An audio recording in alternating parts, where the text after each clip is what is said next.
in West Palm Beach, Florida, and the last 3 nights in a row, I've seen these three things flying overhead. What in the world are they? What are these quote unquote drones? Well, there are several phenomena happening all at once. A lot of the drones are actually people are starting to look up and seeing things that were always there. All right, that's one thing. So it's a observational artifact, we'd say, Yeah. or skew.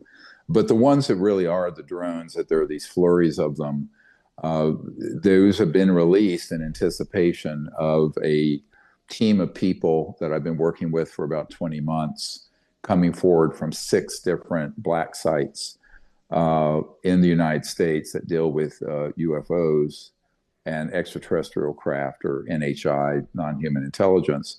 And once it was decided they were going to come forward between now and the inauguration of the new president, then this whole drone event started.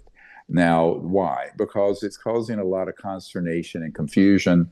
It's also causing a lot of mixed signals and sort of a diversion, so that when they begin to come forward with their evidence and information, people are going to say, well, maybe it was just all drones.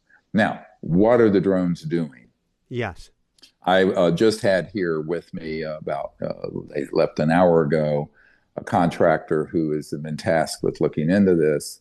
And he's quite convinced some are ours. They're all man-made. None of them are alien or anything like that. But quite a few of them appear to be originating from China or Chinese assets for reasons that appear to be surveillance. And that is at least the conclusion these experts have reached. Now, he also is aware, because he's embedded with the organization and people coming forward. That was so huge. Can you repeat that statement again and then continue? What part of the statement from Chinese? When we went? Oh yeah, that they know that quite a few of them are from the Chinese, but the Chinese activity is probably being coordinated with a transnational criminal organization that's been responsible for keeping all the UFO secrecy.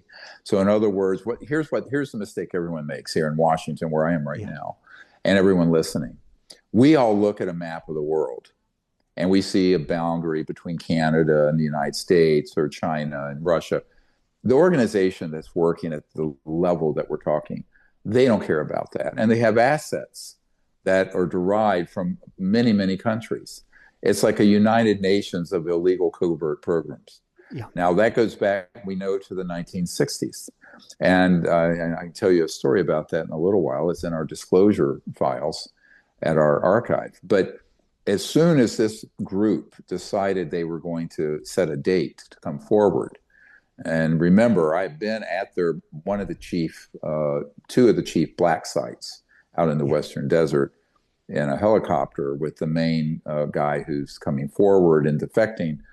He's been a special forces operator there since 1995 in those programs. And as soon as they decided to come forward, set a date, and this was the big surprise about a month ago that I learned, they're going to unmask themselves. So in other words, they're not going to just anonymously say, here's what we've seen. These are at the highest level of aerospace contracting and special forces, who are going to come out, rank, their name, rank, serial number, nothing held back in terms of their identity. So that's a game changer, because this is the most significant, earth-shattering disclosure in human history, number one, when I tell you what they've been doing there. Yeah. And then number two, in anticipation of that, these corrupt enterprises are trying to gaslight Congress and the president and the public and the media, and create also the specter, this is the other part of this, of something frightening in the skies coming. See, this has been the plan since 1953 at least, that Werner von Braun warned us about. The man who invented the rocket for Adolf Hitler, on his deathbed, told a member of my team, Carol Rosin, that the plan was to eventually launch an alien threat or something from the skies, so that they could unite the world around some sort of authoritarian or militaristic totalitarian superstate. That is what they're doing. We're at the point, we're at the Yep. inflection point where that's all about to happen.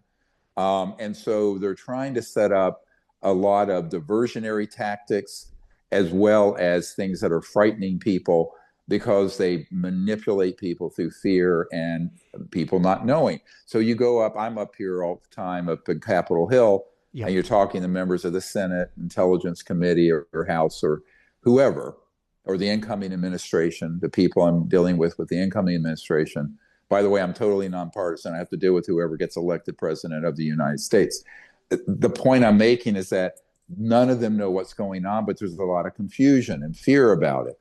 So, and then in that, you build in this distrust of government because so far the United States government has not properly addressed it because I think they don't want to on one level. On another level, they don't really understand it. Now, this is where you get into this whole craziness that whatever you think competence or incompetence is in Yep. government, it's way worse. I mean, it's just way worse. So are we being, so much we get to dive into, but